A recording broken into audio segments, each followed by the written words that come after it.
आज के इस वीडियो के अंदर हम बात करेंगे लाडली बहना योजना में इस पीडीएफ फॉर्म को आप किस प्रकार से डाउनलोड करेंगे, यानी कि आपको कहां से इस पीडीएफ फॉर्म को डाउनलोड करना है।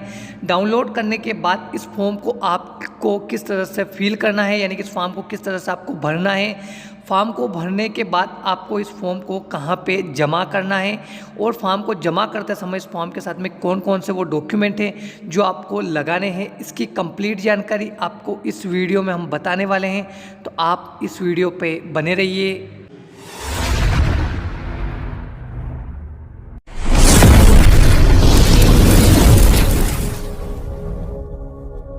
लाडली बहना योजना का जो पीडीएफ फॉर्म है, आपको इस वीडियो के डिस्क्रिप्शन में आपको एक गूगल ड्राइव का लिंक मिल जाएगा। उस पर क्लिक करते ही आप इस तरह के होम पेज पे आएंगे। यहाँ पे देख सकते हैं आपको कुछ इस तरह से पीडीएफ देखने को मिलेगा। उसमें आपको डाउनलोड का ऑप्शन मिलेगा। वहाँ पे डाउनलोड करके इस पीडीएफ फॉर्म को आपको डाउनलोड कर लेना है।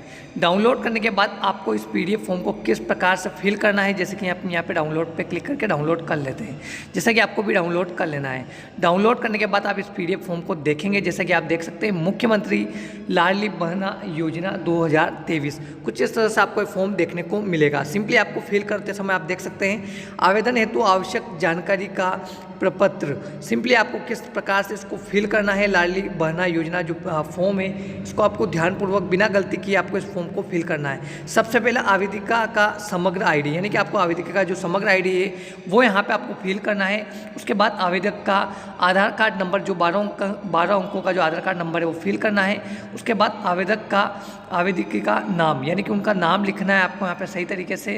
फिर आवेदिका के पति व पिता का नाम यहाँ पे आपको फिल कर देना है। फिल करने के बाद आपको जन्म दिनांक, यानी कि आपको यहाँ पे जन्म दिनांक, यहाँ पे जन्म दिनांक आपको सही तरीके से फिल करनी है, क्योंकि यहाँ पे जो योजना का लाभ दिया जाना है वो 23 वर्ष से 60 वर्ष की जो बहन है उन्हीं को यहाँ पे लाभ दिया जाना है, इसलिए आपको जन्म तारीख सही तरीके से यहाँ पे फिल करनी है। उसके बाद आवेदिका का जो पता है वो यहाँ पे आपको फिल करना है। आवेदिका के ग्राम व शहर का जो पता है वो यहाँ पे आपको फिल करना है। उसके बाद आपको जिले का नाम यहाँ पे आपको फिल करना है, यानी कि जिले का नाम यहाँ पे लिखना है। और पिन कोड में आपका जो पिन कोड है एरिया का, वो पिन कोड यहाँ पे आपको फिल कर देना है। फिल करने के बाद नीचे आप देखेंगे आवेदिका का मोबाइल नंबर, जो कि आपको 10 नंबर का जो मोबाइल नंबर है आवेदिका का, वो सही तरीके से आपको यहाँ पे फिल करना है, ताकि आपको सही समय पे आपको यहाँ पे जानकारी मिल पाए। उसके बाद वर्ग, यानी कि आवेदिक जो भी वर्ग से बिलोंग करती है, यानी कि आप सामान्य से, ओबीसी से, एसटी एससी से, उसका यहाँ पे आपको चयन करना है। चयन करने के बाद नीचे आप देखेंगे क्या सामाजिक न्याय विभाग की पेंशन प्राप्त कर रहे हैं। अगर पेंशन प्राप्त कर रहे हैं तो आप यहाँ करें, नहीं तो यहाँ पे न करें। अगर आप पेंशन प्राप्त कर रहे हैं तो आपको 600 रुपये पेंशन मिल रही, तो आपको यहाँ पे हाँ करना है, ताकि आपको 400 रुपये भी इस योजना का मिलाकर आपको 1000 रुपये मिले। अगर आप नहीं करते हैं तो आपको इस योजना का लाभ नहीं मिलने वाला है। फिर तो आपको यहाँ पे, अगर आप पेंशन पहले से ले रहे हैं तो आपको हाँ करना है, अगर नहीं ले रहे हैं तो आपको फिर नहीं पे क्लिक करना है, टिक करना है। उसके बाद विवाहित की स्थिति में, विवाहित है तो विवाहित पे टिक करें, तलाकशुदा है तो तलाकशुदा पे टिक करें, और विधवा है तो विधवा पे आप टिक करें। अगर यहाँ पे आप अगर शादीशुदा नहीं है तो आपको इस योजना का लाभ नहीं मिलने वाला है, तो आपको यहाँ पे कोई भी ऑप्शन चूज़ नहीं करना है। अगर आप जो भी हैं यहाँ पे, उस हिसाब से आपको यहाँ पे ऑप्शन पे चूज़ करना है। उसके बाद आवेदक द्वारा दी गई घोषणा, यहाँ पे कुछ घोषणाएँ दी गई है, इस पर टिक करना है।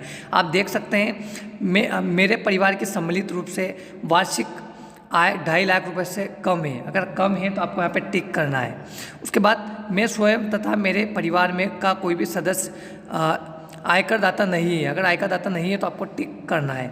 अगर आयकर दाता है तो आपको इस योजना का लाभ नहीं मिलने वाला है। मेरे परिवार में कोई भी सदस्य केंद्र राज्य सरकार में शासकीय विभाग, मंडल, उपकरण, स्थानीय निकाय में नियमित संविदाकर्मी स्थायी रूप में नियोजक नहीं है, अथवा मेरे सेवानिवृत्ति के पश्चात पेंशन प्राप्त नहीं कर रहे हैं। अगर पेंशन प्राप्त कर रहे हैं तो आपको इसको योजना लाभ नहीं मिलने वाला है। अगर नहीं है तो आपको यहाँ पे टिक करना है। उसके बाद मेरे स्वयं का, मेरे परिवार में किसी भी सदस्य नाम से 4 पहिया वाहन अथवा ट्रैक्टर नहीं है। अगर नहीं है तो आपको टिक पे क्लिक करना है। अगर पहिया वाहन है तो फिर आपको इस योजना का लाभ नहीं मिलने वाला है। यहाँ पे आप देखेंगे मेरे परिवार में 5 एकड़ से अधिक भूमि नहीं है, तो आपकी भूमि नहीं है तो आपको इस पर टिक कर देना है। उसके बाद नेक्स्ट पॉइंट देखेंगे आप, मेरे भारत सरकार, राज्य सरकार की किसी भी योजना में प्रतिमाह 1000 रुपये से अधिक प्राप्त नहीं हो रहे हैं, यानी कि 1000 रुपये से अधिक योजना का लाभ अगर आप नहीं ले रहे हैं तो आपको यहाँ पे टिक पे क्लिक कर देना है। उसके बाद मैं स्वयं मैं स्वयं या मेरे परिवार में कोई भी सदस्य निर्वाचित या मनोनीत जनप्रतिनिधि पंचायत के वार्ड पंच या उप सरपंच को छोड़कर नहीं है। यानी कि आप कोई भी पद पर हैं तो आपको इसका लाभ नहीं मिलने वाला है। अगर पंच और सरपंच हैं आप तो आपको इस योजना का लाभ मिलने वाला है। तो ध्यानपूर्वक आपको पढ़ के यहाँ पे टिक करना है। मैं, मेरे स्वयं या मेरे परिवार में कोई भी सदस्य भारत सरकार द्वारा, राज्य सरकार द्वारा चलाई गई चयनित मनोनीत वार्ड बोर्ड नियम मंडल उपकरण के अध्यक्ष संचालक सदस्य नहीं है। अगर नहीं है तो आपको टिक पे क्लिक करना है। अगर अध्यक्ष पे है तो आपको इस योजना का लाभ नहीं मिलने वाला है। तो आपको ध्यानपूर्वक इस फॉर्म को पढ़ते हुए आपको टिक पे करना है। यहाँ पे देखेंगे कार्यकाली उपयोग हेतु मुख्यमंत्री लाडली बहना योजना 2023 आवेदक का पावती, यानी कि आपको ये पावती मिलने वाली है। तो इस पावती को आपको यहाँ पे देखना है। यहाँ पे आपको आवेदिका का ऑनलाइन पंजीयन क्रमांक मिल जाएगा और जब भी आप इस फॉर्म को जमा करेंगे उसके यहाँ पे आपको डेट दिनांक लिखकर आपको दी जाएगी और इसमें आवेदकी का नाम आपको यहाँ पे लिखना है और उसके बाद पति पिता का नाम यहाँ पे आपको फिल कर देना है। उसके बाद नीचे मुख्य बिंदु दिए हुए हैं, आपको उस बिंदुओं पर आपको ध्यान देना है। आपके द्वारा दी गई जानकारी आधार पर निम्न अनुसार स्थितियाँ पाई गई हैं, यानी कि समग्र आईडी, आपका KYC समग्र आईडी से आधार कार्ड आपका लिंक होना चाहिए, यानी कि KYC होना चाहिए। अगर आपका KYC नहीं है तो आपको यहाँ पे आपको लाभ नहीं मिलने वाला है। अगर आपका KYC है तो आपको हाँ पे क्लिक कर देना है, यानी कि टिक कर देना है। आपका आधार कार्ड बैंक अकाउंट से लिंक है तो आपको हाँ कर देना, नहीं है तो आपको नहीं पे क्लिक करना है।